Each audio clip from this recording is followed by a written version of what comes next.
اس پیاری سی ہستی کا نام گل بانو تھا۔ جب اس نے پہلی بیٹی کو جنم دیا، موت بھی پھولوں کی گاہک ہوئی اور گل بانو کو اپنے گلدستے میں سجا کر لے گئی۔ جس بچی کو گل بانو نے جنم دیا تھا، اس کا نام بھی اسے رکھنا نصیب نہ ہوا۔ نو مولود کو خالہ نے پالا اور اس کا نام امبر رکھ دیا۔ امبر بی بی کا ایک ہی بھائی تھا جو میرا سگا ماموں تھا۔ دراصل امبر میری حقیقی والدہ تھیں، جن کو کبھی ممتا کا پیار نصیب نہ ہوا تھا، تبھی وہ اپنے بچوں سے بہت پیار کرتی تھیں۔ میری ماں کی زندگی بھی ہمیشہ گردشوں کی زد میں رہی۔ خدا جانے کیسا نصیب لے کر پیدا ہوئی کہ دنیا میں پہلی سانس لی تو ماں نہ رہی، اور ابھی 4 برس کی تھی کہ نانا کو دوسری شادی کا شوق چرایا۔ یوں امی بچپن میں سوتیلی ماں کے ہاتھوں کا کھلونا بن گئی۔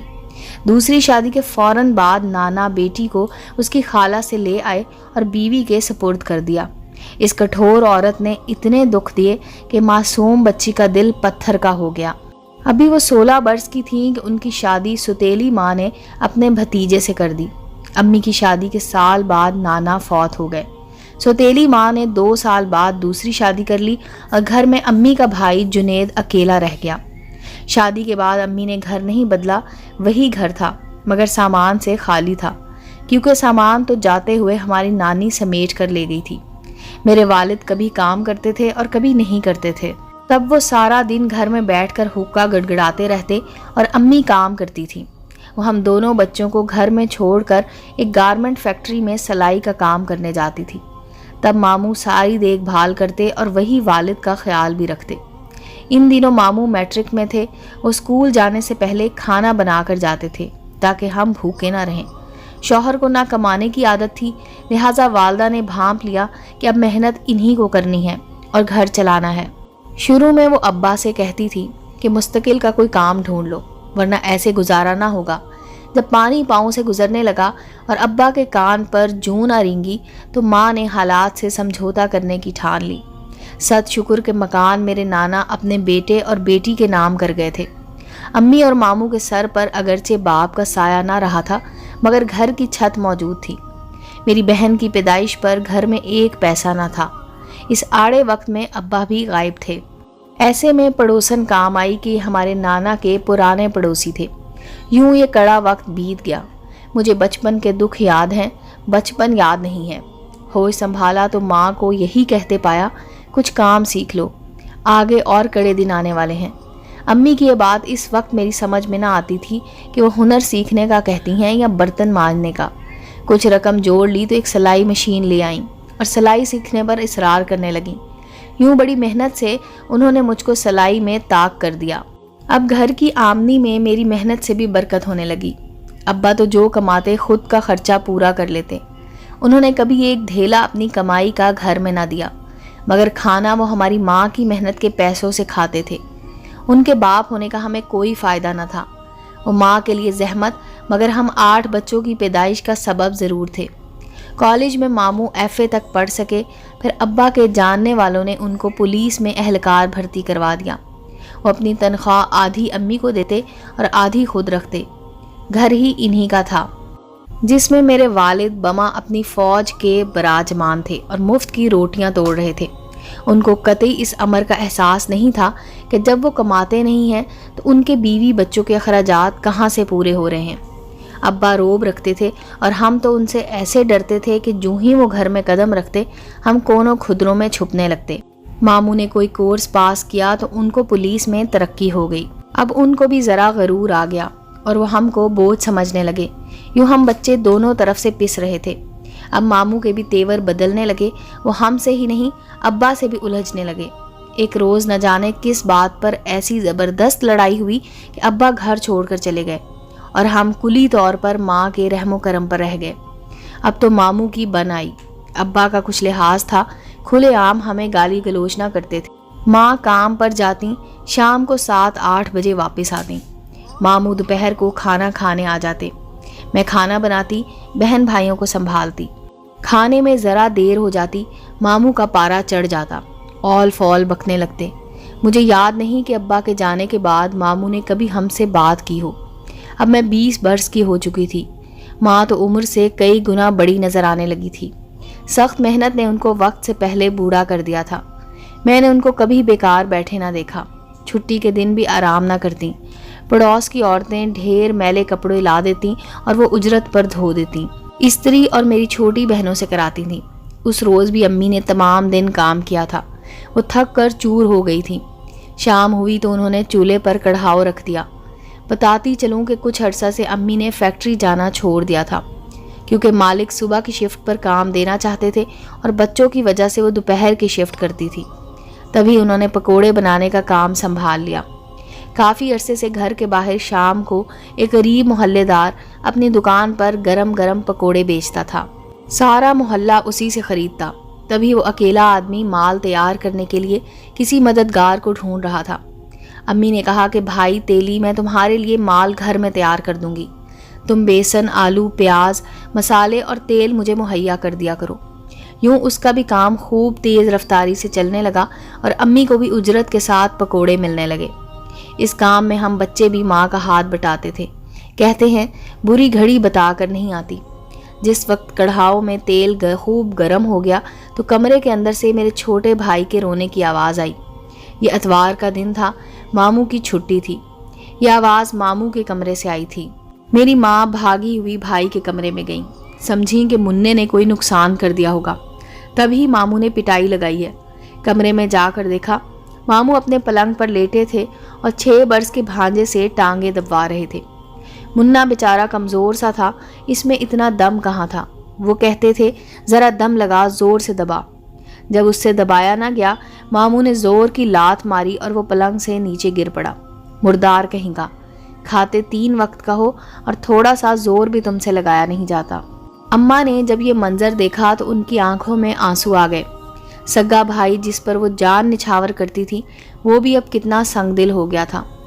مننے کو فرش پر گرنے سے سر پر چوٹ آئی تھی۔ وہ بلبلا کر رو رہا تھا۔ تبھی اماں سے نہ رہا گیا اور وہ بھائی سے الجھ پڑی۔ کہا کہ تم کس بات پر ایسے خون خوار رہتے ہو، جبکہ اس گھر میں میرا بھی حصہ ہے اور جتنا تم کماتے ہو اتنا میں بھی کما لیتی ہوں۔ تم کو دھلے دھلائے استری شدہ کپڑے ملتے ہیں، پکا ہوا کھانا، یہاں تک کہ میرے بچے تمہارے جوتے بھی پالش کر کے رکھتے ہیں، تمہاری سیوا نوکروں کی طرح کرتے ہیں۔ امی نے مننے کا بازو پکڑ کر اس کو لے جانا چاہا تو ماموں گرجے کہ نہیں جائے گا، چھوڑ دو اسے میرے کمرے۔ بچوں کو اگر اسی طرح حمایتی بن کر سر چڑھاتی رہو گی تو کیا خاک کریں گے یہ میری عزت؟ ماں نے ماموں کی ایک نہ سنی، وہ چلاتے رہے۔ یہ مننے کو لے کر کمرے سے باہر نکل آئیں۔ کہا کہ جا کر اپنے کمرے میں بستر پر لیٹو، میں ابھی آتی ہوں۔ کڑھائی کا چولہا بند کر کے مجھے کہا کہ افسر جہاں تم جا کر دیکھو تو مننے کے سر سے خون تو نہیں نکل رہا۔ تیل بہت گرم ہو گیا ہے، چولہا بند نہ کیا تو پکوڑے جل جائیں گے۔ یہ کہہ کر وہ چولہے کی طرف اور میں مننے کی طرف لپکی۔ اتنے میں چلاتے دھاڑتے ماموں کمرے سے باہر آئے۔ بولے کدھر ہے یہ حرام خور، بہانے باز، میں دیکھوں تو کتنی چوٹ اس کے سر پہ آئی ہے۔ ماں بولی بھائی خبردار، میرے مننے کے قریب مت جاؤ، ورنہ آج میرا ہاتھ ہوگا اور تمہارا گریبان۔ اب میں تمہارے بڑے ہونے کا بھی لحاظ نہ کروں گی۔ ماموں رکے، وہ مننے کی طرف چل دیے۔ ماں کو خدشہ ہوا کہ اسے مارنے گئے ہیں۔ وہ چولہے کے پاس سے اجلت سے نکلیں تو چولہے میں جلتی لکڑی سے پاؤں الجھ گیا اور لکڑی باہر نکل گئی۔ انگارے ان کے پاؤں پر، وہ توازن برقرار نہ رکھ سکیں اور کڑھائی پر گر گئیں۔ یوں تیز گرم ابلتا ہوا تیل کڑھاؤ سمیت ان کی ٹانگوں پر الٹ گیا اور وہ خود بھی فرش پر پھیلے تیل پر گر کر پوری ہی جل گئیں۔ تکلیف سے تڑپ کر چیخ ان کے لبوں سے نکلی کہ ہائے میں مر گئی۔ اب سب مننے کو بھول کر ان کی طرف دوڑے، ان کو اٹھانا چاہا مگر وہ اٹھ نہ پا رہی تھی۔ ماموں کچھ لمحے ساکت کھڑے رہے، پھر آگے بڑھے اور اپنے بازو پر اٹھا کر صحن میں پڑی چارپائی پر ڈالا۔ گرم تیل ابھی تک امی کے کپڑوں سے ٹپک رہا تھا۔ انہیں ہسپتال لے جایا گیا۔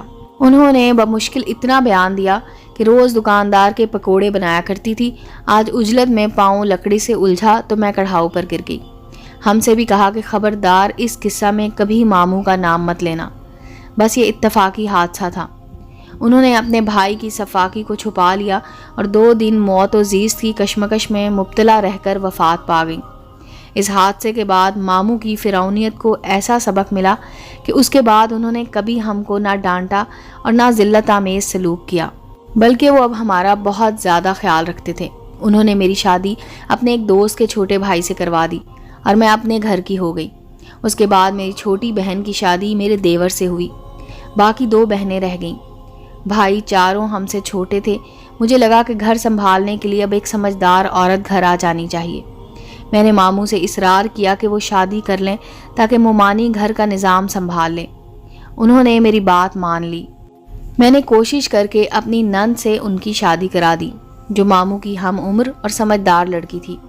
اس طرح میرے دیگر بہن بھائی مومانی کے انڈر آ گئے۔ میری سسرال اور میکہ ایک فیملی جیسا ہو گیا تو ہم بہنوں کا میکے آنا جانا آسان ہو گیا۔ ہم جب چاہتے بے تکلفی سے ایک دوسرے کے یہاں آتے جاتے، کیونکہ ماموں کا گھر ہماری نند کا گھر تھا اور مومانی کا میکہ ہمارا گھر تھا۔ اللہ تعالیٰ نے ان رشتوں میں محبت کا شہد گھول دیا تھا۔ میں خوش تھی کہ میرے بہن بھائی سکون سے ہیں اور مومانی کوئی ایسی عورت نہیں تھی کہ جو ان کا رہنا اور جینا حرام کر دیتی۔ انسان کی نیت اچھی ہو تو سکون کی دولت سے جھولی بھر جاتی ہے، مگر بری نیت والے کبھی میٹھا پھل نہیں پاتے۔ برسوں بعد غیر متوقع طور پر ایک روز والد گھر آئے۔ مومانی سے پوچھا۔ مومانی بولی ان کو بیٹھک میں بٹھا دو، اپنی والدہ کے بارے میں بتا دو کہ وہ حیات نہیں ہیں، چائے بھجوا دیتی ہوں۔ یہ جنید کے آنے تک وہیں بیٹھک میں انتظار کر لیں، وہ آتے ہی ہوں گے۔ 1 گھنٹے بعد ماموں آ گئے۔ انہوں نے جو والد کو بیٹھک میں دیکھا سخت موڈ آف کر لیا۔ ماموں نے سیدھے منہ بات نہ کی، کہا کہ بھائی صاحب اتنے برس کہاں تھے؟ اب یاد آئی ہے سالوں بعد میری آپا کی، جبکہ وہ اب اس دنیا میں نہ رہی۔ والد کو جھٹکا لگا، کہا غلط تو نہیں کہہ رہے؟ غلط کہنے والی یہ بات ہے کیا؟ ماموں نے بگڑ کر کہا۔ بولے میری لڑکیوں کو بلا دو، بچوں سے ملنا چاہتا ہوں۔ بڑی دونوں کی شادی ہو گئی ہے اور باقی گھر پر ہے، جو ملنا چاہیں مل لیں۔ میری بہنیں نہ ملی مگر بھائی ان سے ملے۔ بڑے بھائی نے پوچھا ابا اب تک کہاں تھے؟ بیٹا میں سعودی عرب چلا گیا تھا، وہاں جا کر کمانا چاہتا تھا۔ بدقسمتی سے کافی تگ و دو کے بعد کام ملا، مگر کفیل سے جھگڑا ہو گیا اور عرصے تک اس نے پاسپورٹ نہ دیا اور اجرت بھی ضبط کر لی۔ بڑی مشکل سے راضی نامہ ہوا اور جگہ جگہ کام کیا۔ کافی رقم جوڑ لی تو واپس آ گیا ہوں کہ تم لوگوں کو زندگی کا وہ سکھ دے سکوں جس کی تمنا تمہاری ماں کرتی تھی، مگر وہ نہیں رہی ہیں۔ بہتر ہے کہ آپ اب اپنی دولت اپنے پاس رکھیں، ہم کو اسی حال میں جینے دے جیسے ہم ہیں۔ آپ کے ساتھ اگر چلے گئے اور پھر وہ سکھ بھی نہ ملے جس کے لیے ماموں اور نانا کا گھر چھوڑ دیا تو کیا خبر دوبارہ مومانی قبول کرے یا نہ۔